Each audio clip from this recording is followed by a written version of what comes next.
through how to drill the new lug pattern 5x114 in your BMW rotors. The template comes with 3/16 holes where the new pattern will go.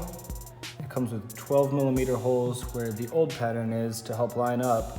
And then this guy is where your screw to hold the rotor to the hub will go. That just helps you identify that it is correct. Make sure that when you are bolting the template onto the hub, that it matches the same orientation. I can't stress enough how critical that is. So again, I am top left. I'm going to put the 3 holes that will be close to each other. The hole that holds the rotor to the hub, the new pattern, and the old. I have the hole that holds the rotor to the hub, top left corner. I only pick top left. That's just how my brain thinks about it. You could easily do literally any other orientation. I'm looking at it. This guy is the rotor bolt hole. This will be our new hole in our existing 5x120 pattern. Bolt hole, the new hole, the 120 hole. So I know that this is in the correct position.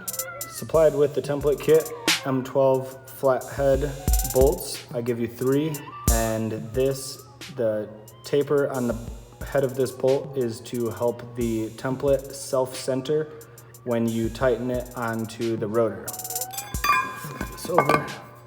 So by putting it in here, notice the rotor hole is a little bit bigger than the holes that I put on the template. And that is, so when you put this on, the taper on the bottom of this will help center the template when you tighten it.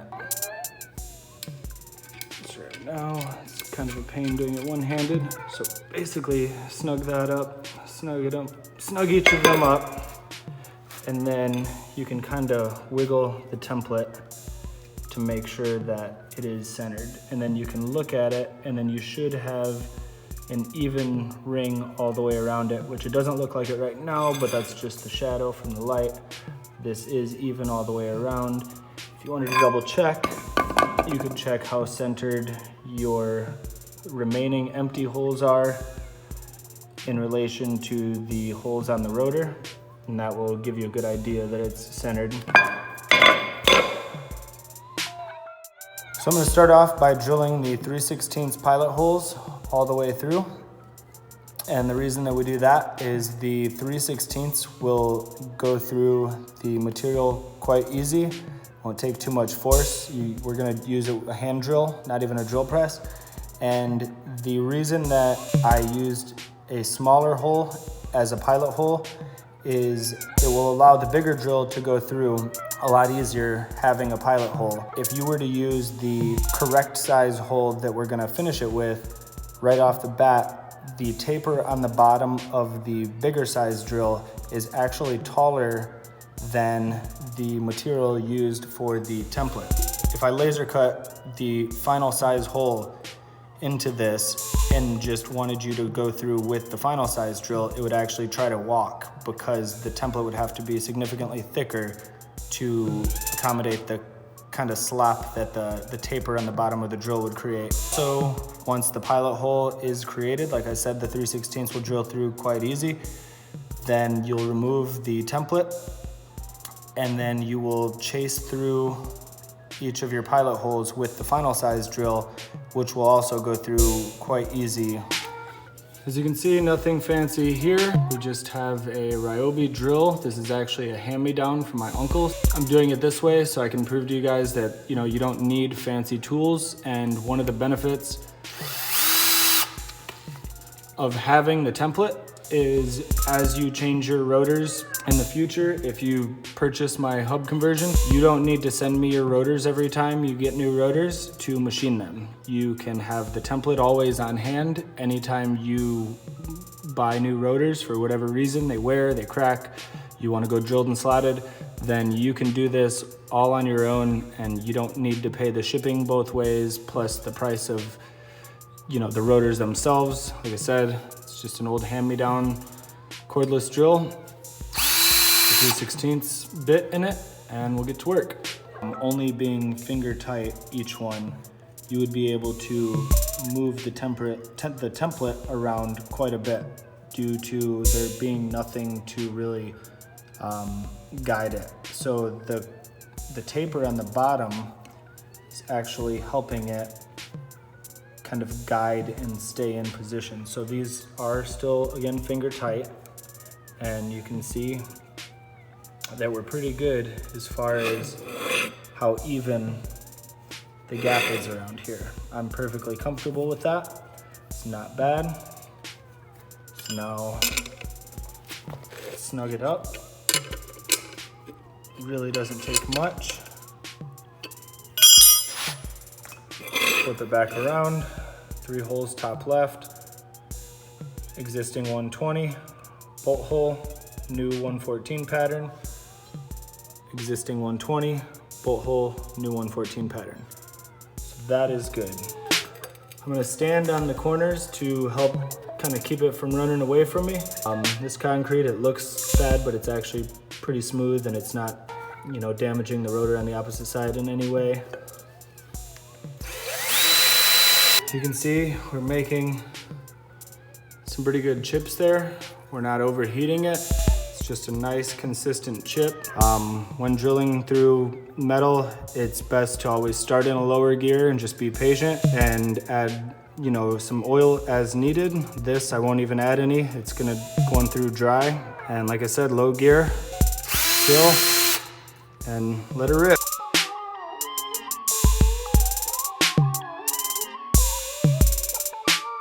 That's it. We'll pop this off. And this template is not designed to use to re-drill your own hubs. The hubs are critical. They need to be machined so they are precise. The rotors, however, are a lot less critical, and there is a lot more room for error. You can see the factory holes on the rotors are always way bigger than they need to be, way bigger than the stud anyway. So there's always kind of a little slop there anyway. So this template is not to re-drill your own hubs. It is only to re-drill rotors, and I can't stress that enough. Do not buy the template and try to drill your own hubs. Don't do it.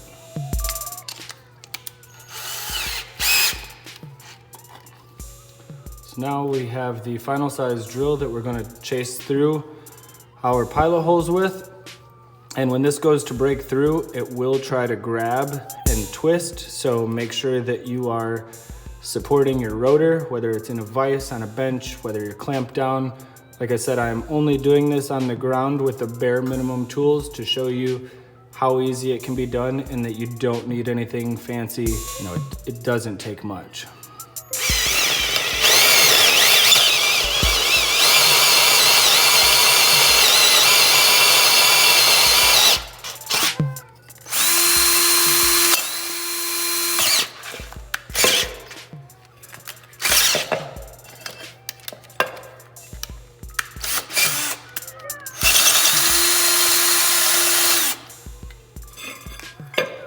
That's it. So see, sometimes it can be, a little bit of a pain, but I still only have a hand-me-down drill, and I'm sitting on the ground. So this just shows you that, it isn't impossible.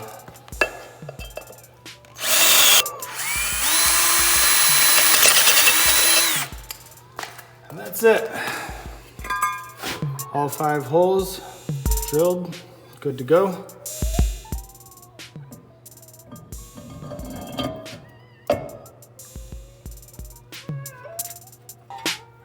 So that's basically it for the drilling of the rotor to 114. Again, I do not recommend anyone to drill their hubs with the template. It's not precise enough. A couple thou is going to throw this off, and it's going to go through wheel bearings because it'll be spinning and going like this. So you do not want to use the template to drill the hub itself. That will make the entire wheel off center, and that is not good. It is good enough for the rotor, which already has a little bit of slop. We screw that in, we're good to go there. So now we're good to throw the caliper on. Finally, get a proper test fitment on the equips on this car. Always remember to wipe the rotor down with brake cleaner when reassembling. All of your grease from your hands, anything that touched the floor, anything that will contaminate it. You can see there's any kind of oily residue on your rotor is not good. So always give it a good spray. I go around. Again, I'm doing this one-handed because I didn't bring my camera or tripod. So this is the gist of it.